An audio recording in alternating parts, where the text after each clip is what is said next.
Good morning. And today is what is it? The 13th of April. There you go. Time is passing so fast. So, what happened last week? We had CPI and PPI, and CPI was definitely hotter than expectations. Supercore was actually very hot, and none of the components really are enough to give the Fed any kind of confidence, which is what they're looking for, that inflation is returning to 2%. And PCE is going to be what? Is going to be comfortably higher than the Fed would wish it to be because we had the PPI as well. And that really didn't provide us with that much comfort. Here we are. What do you think, Andy? Do you have a different interpretation? Yeah, that was pretty much what happened on the data side. The auction data was weak. We had a tail on the 10-year auction, and the 30-year auction was discounted so heavily before it actually was issued that it didn't actually clear that well, but of course rallied after that. And then that takes us on to Friday, where after a very strong rally in equities and gold on Thursday, on the back of a slight bounce on bonds, equities sold off very hard. And the common wisdom is that this was and probably something to this, but at least short term. The common wisdom is that it was related to hostilities in the Middle East and a reaction by Iran to the attack it suffered during the week from Israel. And we'll see. But the reaction, which makes sense from an intermediate, from a short term standpoint, where equities sell off, gold rallies, oil rallies, and bonds rally, is actually not the best, not a classic wartime market reaction. So I think that's going to correct next week in some way. And I don't think that was actually what was going on with the market reaction. What do you think happened? I agree with you. I think the market is pricing out one Fed cut. So basically, what we have now as a situation is that we have two cuts priced in for 2023, one in July and one in December. Remember, it's an election year. The Fed hates to be seen as political. They might be political, but they hate to be seen as political. And therefore, they're unlikely to cut from July onwards. One cut in July, one in December. But what's interesting is that the market didn't just punt a cut into 2025, they just took out one cut out completely. So the terminal rate went higher. To me, that is probably enough for the time being, and the short end can't do very much worse. We are unlikely to get data next week, which would make the very short end do worse. And therefore, I think we're now fairly priced in bonds for quite some time. I think, of course, we'll oscillate up and down, but for the time being, for in the short term, say the next 2 or 3 weeks before the FOMC, we are fairly priced and we will probably do not very much. As far as equities, my view is unchanged, and that is that they are unlikely to do much worse than bonds.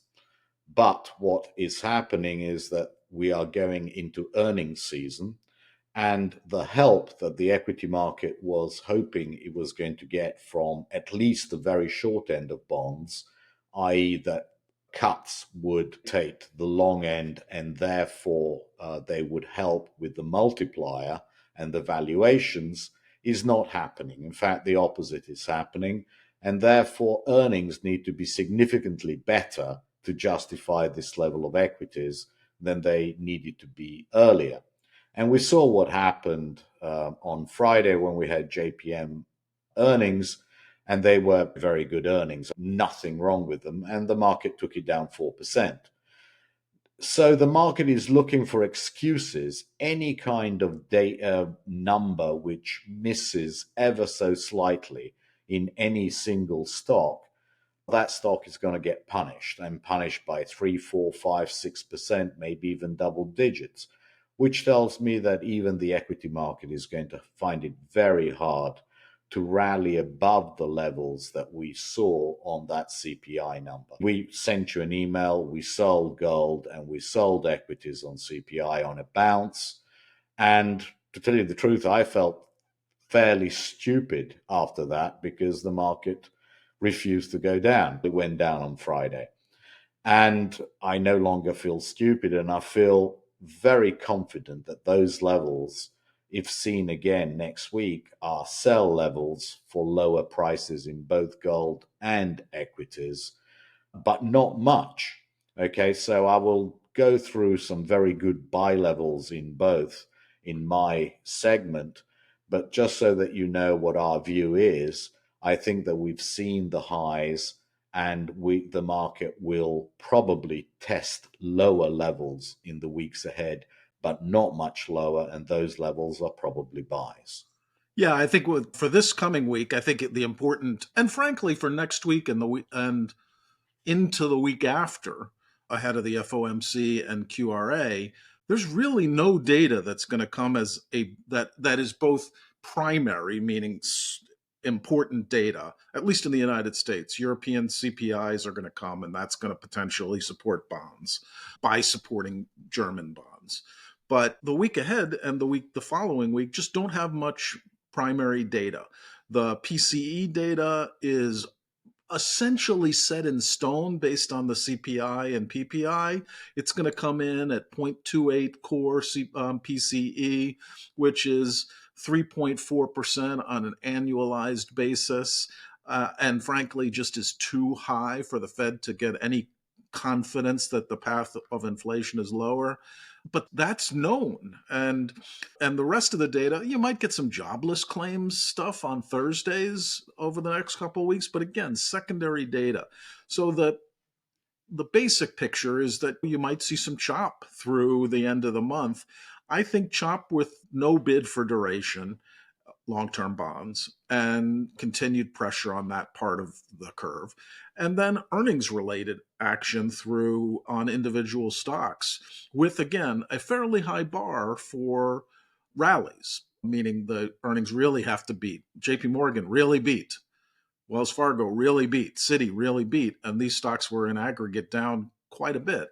So I think that's the message for the next couple of weeks, but it's also not the message that, hey, we're going to crash or anything like that, and that the activities in the Middle East are volatility creating, but aren't necessarily U.S. economy impacting or market impacting. Now, we're going to give you all that you need to know going into the FOMC and the QRA, but that's for a later episode. But that's when we're going to start seeing any real pivot from either to stronger levels or to weaker levels in the market at the end of April. Yeah, so we are in complete agreement about what is likely to happen over the course of the next couple of weeks. We don't need to make too many portfolio changes. We just need to give you levels to trade the ranges. We would lighten up if the market went higher, and we would actually add if the market went lower. So that's about it, and I will cover it all in my next segment. Yeah, I just want to leave you with the idea that on a broad range of the broad view is that long-term bonds still have not much upside. Short-term bonds are reaching a level where they're becoming attractive because the Fed will ultimately cut in the future. Equities are reaching expensive levels, and commodities and gold for right now are strong, and it will take something for them to weaken. Yeah, absolutely. That's about it, and we'll speak to you next week. Bye-bye. Bye. As we emailed you, we reduced during the week the allocation to equities to about 35%, and we reduced also in half the allocation to gold, so these are the current allocations. I have put in some orders. We would be a seller of another 5% equity allocation on a rally in VTI to about 254.50. I haven't actually input that order as a limit order, But at that level, 254.50 to 255, we would be a seller of another 5%. There's 60 lots, 60 shares represents roughly 5%. And we would send you an email if GLD or SPX reaches the levels that I will now go through. And just so that you understand what we are looking for, we're looking for this kind of level to trade in the SPY over the course of the next 2 or 3 weeks. We don't think it's going to be next week, but we will be either a seller of puts or a buyer of equities, this 496.65 or just higher. And in terms of GLD, all we're looking for is to start adding when it's at these levels, i.e. 211.60 down to 209.11. Very unlikely that we fill this gap, but we would be a heavier buyer down here. And certainly this whole area is where we will reaccumulate the 5% that we sold for probably another leg up. So I just wanted you to have these levels and to be aware of what our strategy is for the next couple of weeks. We don't think equities can go higher now. In fact, we think that any kind of a bounce to these kind of levels, 515, is a sell, and that's why we have the sell order in VTI. And over the next 3 or 4 weeks, we would range like this. And anywhere near this level, we will be adding to equities quite hard. I have added finally a weekly performance chart, and here I'm putting in all the weekly numbers and the charts of the performance and the volatility.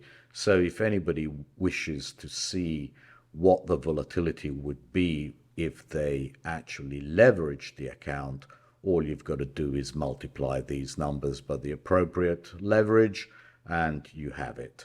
So I just thought I'd do that for you so you can pictorially see what the maximum loss would be. That's about it. Everything else is updated. The broker statements are updated. They're all down here, but you all know that. The monthly performance is also updated, and we will continue to do our bit as we always have. Thank you very much indeed, and speak to you next week.